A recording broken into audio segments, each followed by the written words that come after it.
गौरव Tiwari India की paranormal community का एक जाना माना नाम, जिसने अपनी पूरी जिंदगी मौत के बाद के रहस्य को ढूंढने में लगा दी। मगर किसे पता था कि उनकी ही मौत एक रहस्य बन के रह जाएगी। 7 जुलाई 2016 को उनकी मौत हो गई। पुलिस के मुताबिक ये एक सुसाइड केस था, मगर लोगों का कहना था कि किसी बुरी शक्ति ने उनको मारा है। उनके परिवार वालों के मुताबिक भी गौरव ने अपनी मौत से 1 महीना पहले ही अपनी पत्नी को बताया था कि कोई बुरी शक्ति उनको अपनी तरफ खींच रही है।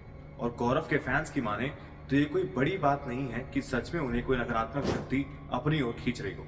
आज इस वीडियो में हम आपको बताएंगे गौरव तिवारी की मौत से जुड़े कुछ ऐसे राज जो शायद ही आपको पता होंगे, और आखिर कैसे एक कमर्शियल पायलट भारत का सबसे बड़ा पैरानॉर्मल इन्वेस्टिगेटर बन गया।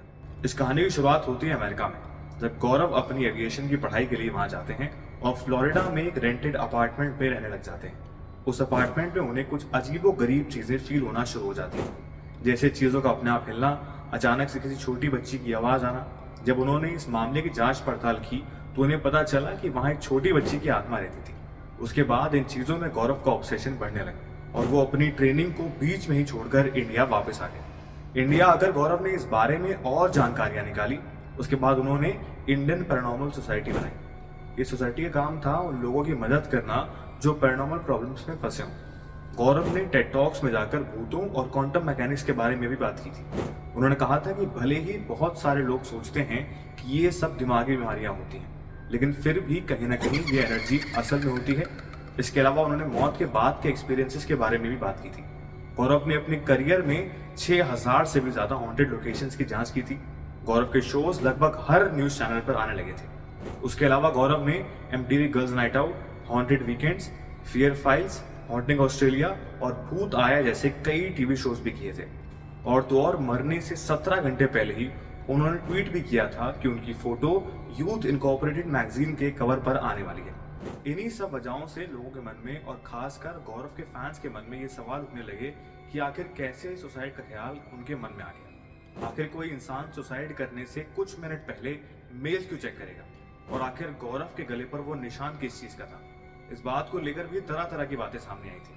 पुलिस का कहना था कि गौरव ने खुद को फांसी लगाने की कोशिश करी है, जिस कारण उनके गले पर वो निशान आया है।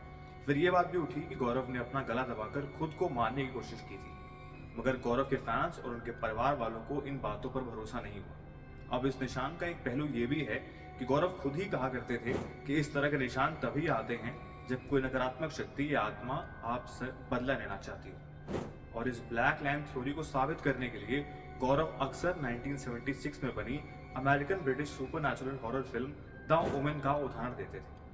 अब कुछ लोगों का यह भी कहना था कि गौरव के पीछे जो नकारात्मक शक्तियां पड़ी थी उनकी वजह से ही गौरव की मौत हुई है और गौरव के गले पर वो निशान आया है। अब इस बात में कितनी सच्चाई है, इस बात का पता कोई नहीं लगा पाया है। पुलिस ने गौरव की मौत को सुसाइड तो करार दिया, मगर सुसाइड के पीछे का कारण आज तक नहीं पता लगा पाई है।